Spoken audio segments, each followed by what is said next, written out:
नाभि डिग जाए तो क्या करें?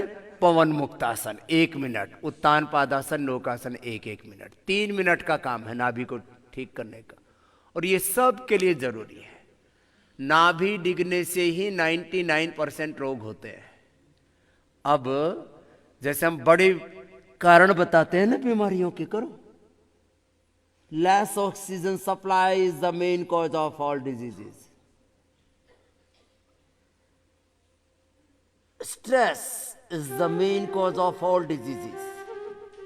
Less physical exercise, overeating, or in totality we can say unhealthy lifestyle is main cause of all diseases. तो इसमें ये एक और जोड़ दो, पवन मुक्तासन उत्तान पादासन करो। Structural balance is main cause of all diseases. पैरों को उठा लो, उत्तान पादासन। अब 1 मिनट से पहले नीचे नहीं आना, श्वास भर के ही रखना। अभी कपालभाति मत करना। अभी आज एड़ी से एड़ी, पंजे से पंजा, पैर के अंगूठे से अंगूठा मिला हुआ, कुछ भी ऊपर नीचे नहीं होना चाहिए। पीठ पूरी जमीन पर टिकी हुई, कुल्ले जमीन पर पूरे, और सिर जमीन पर। उठा करके रोक के रखेंगे, श्वास अंदर भर के रोक के रखिए।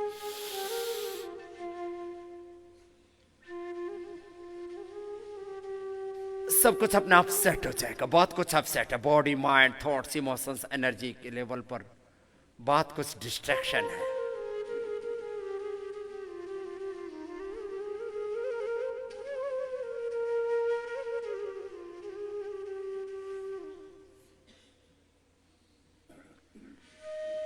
फिर नीचे आ गए।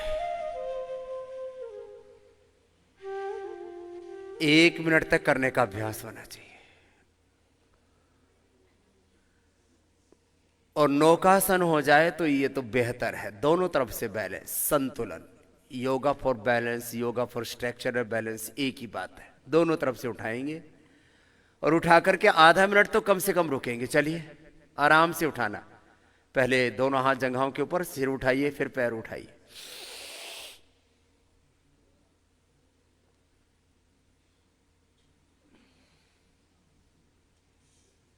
दोनों हाथ जंघाओं के ऊपर, घुटनों के ऊपर आ जाएगी। पैर सीधे, अंगूठी से अंगूठा, एड़ी से एड़ी मिली हुई। हाथों का भी अंगूठी से अंगूठा मिला हुआ, हाथ सीधे।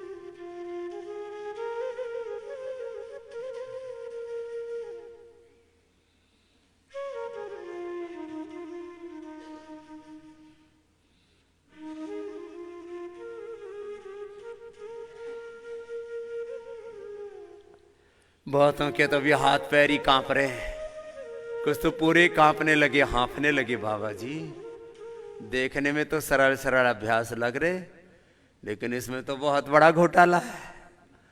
अभी पता लगा यहाँ तो शरीर, इंद्रियों का, मन का बुरा हाल है। बीच से उठाइए, शीत बंधासन। सांस बाहर छोड़ करके पेट को अंदर खींच लीजिए। जिनकी वर्षों से नाभि डिगी हुई है, नाभि डिगने से और क्या क्या होता है? नाभि की धड़कन नीचे की ओर हो जाता तो दस्त, ऊपर की ओर हो तो कब्ज, दाएं बाएं नाभि की धड़कन तो आप खुद ही दाएं बाएं होते रहते हो, टिकते नहीं हो कहीं। श्वास बाहर छोड़ के पेट को खींच लेते पूरा।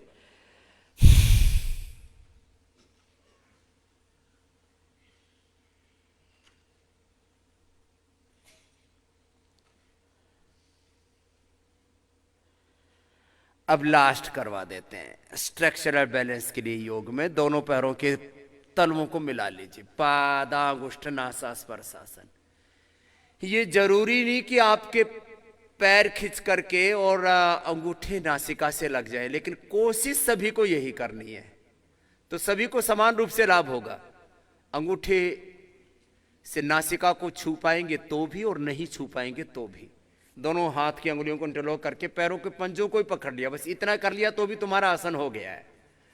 अब अगली स्टेज है इसकी, श्वास को बाहर छोड़ करके पैरों को खींचना है और अंगूठों को नासिका से लगाना। अगले स्तर पर आ जाओ, नेक्स्ट स्टेप, अगला चरण, पादांगुष्ठ नासास्पर्शासन। पैर के अंगूठे बहुत ठीक से मिले हुए होने चाहिए, समान रूप से, एड़ियां से एड़ी, अंगूठे से अंगूठे, और उसके ऊपर पैर के अंगूठों के पास हाथ के अंगूठे, और इन दोनों के बीच में अब नाक को लेकर के आए, पादांगुष्ठ नासास्पर्शासन, सीधे सीधे।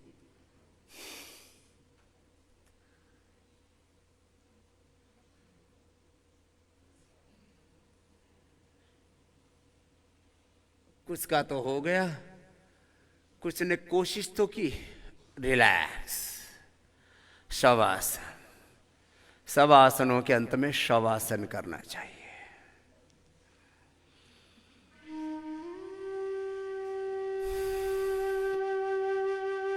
5-7 लंबे श्वास ले लेते और दृष्टा भाव से देह को देखते हैं, उसी में विश्राम हो जाता है। बॉडी को रिलैक्स करें, माथे से सिर की ओर, सिर से माथे से पैरों की ओर, अथवा पैरों से माथा सिर की ओर, शरीर को साक्षी भाव से देखते हैं ऐसे। सबसे ज्यादा दिक्कत तो माथे और माथे के भीतर उठ रहे विचारों में है। तूफान उठता रहता है, हमेशा एक उलझन सी, गफलत सी, एक संशय, बहम सा रहता है मन में। संशय, भ्रम, उलझन, अंतर्द्वंद उसको कहते हैं। और इसी से व्यक्ति की बहुत बड़ी परेशानी है। 99% लोग कंफ्यूजन में जीते हैं, अलग अलग प्रकार के कंफ्यूजन हैं। निर्भ्रांत होकर के जियो, संशय रहित होकर के जियो। संसात्मा विनश्यति। रोग और सब प्रकार का जीवन में जो दुख है, दरिद्रता है, उसका कारण है संशय।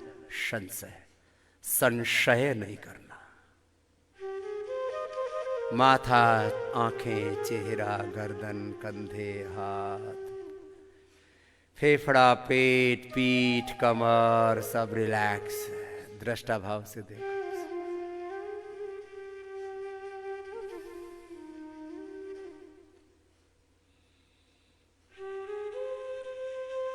और दृष्टा भाव से तन को ढीला छोड़ा, मन के भी पार।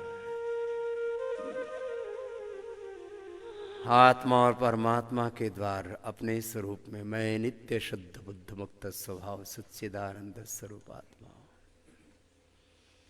इसमें जी है।